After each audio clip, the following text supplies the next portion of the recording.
protesting the Trump administration's cuts to funding for research programs and restrictions on foreign students, as some American academics worry the nation will lose its edge in the so-called brain drain.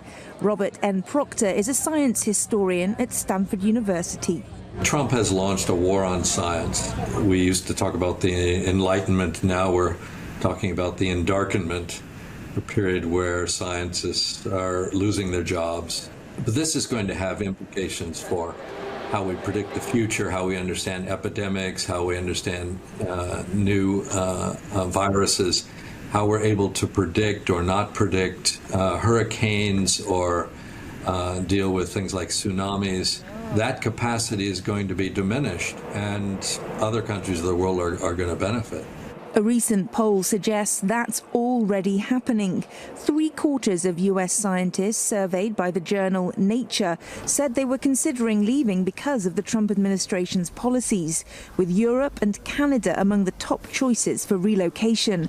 And some academics have already left. Yale professors Jason Stanley, Marcy Shaw and Timothy Snyder all relocated to the University of Toronto. Emily McGrath, Director of Workforce Policy and Fellow at the think tank The Century Foundation, says that US-based innovators are leaving for countries with stronger academic freedom, more research funding and clearer protections for international students. Going after academic freedom in the university setting, I think is highly concerning. It's not something that most academics want to lose. So if they have an option, they may choose to leave. And yeah, as mentioned, a huge portion of our talent base is international. And if those individuals feel less safe here, if they are worried that they don't have rights, that they could be deported, that they could be locked up, those individuals will leave. There's particular concern that it could spur an exodus of Chinese students who may fear a repeat of the Chinese initiative introduced in Trump's first term. Its aim was to prosecute potential Chinese spies in research and industry and to protect US intellectual property. But civil rights groups say it created a climate of fear among Asian Americans. President Trump has suggested that he could soften his stance on allowing Chinese students into the US, despite a backlash from his base. You said you wanted to allow 600,000 Chinese students to study in the United States. Could you and the Secretary clarify what is the policy on Chinese students? We're getting along very well with China.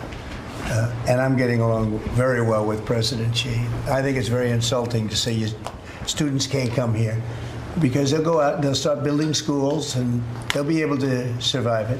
But I like that their students come here. I like that other countries' students come here.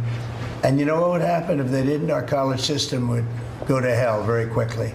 But the Trump administration's assault on academia shows no sign of slowing down, despite legal pushback. It says it will appeal a judge's ruling that it must restore more than $2 billion in federal research funding for Harvard University, suggesting that despite warnings of a brain drain, the White House is continuing to aggressively take on elite higher education.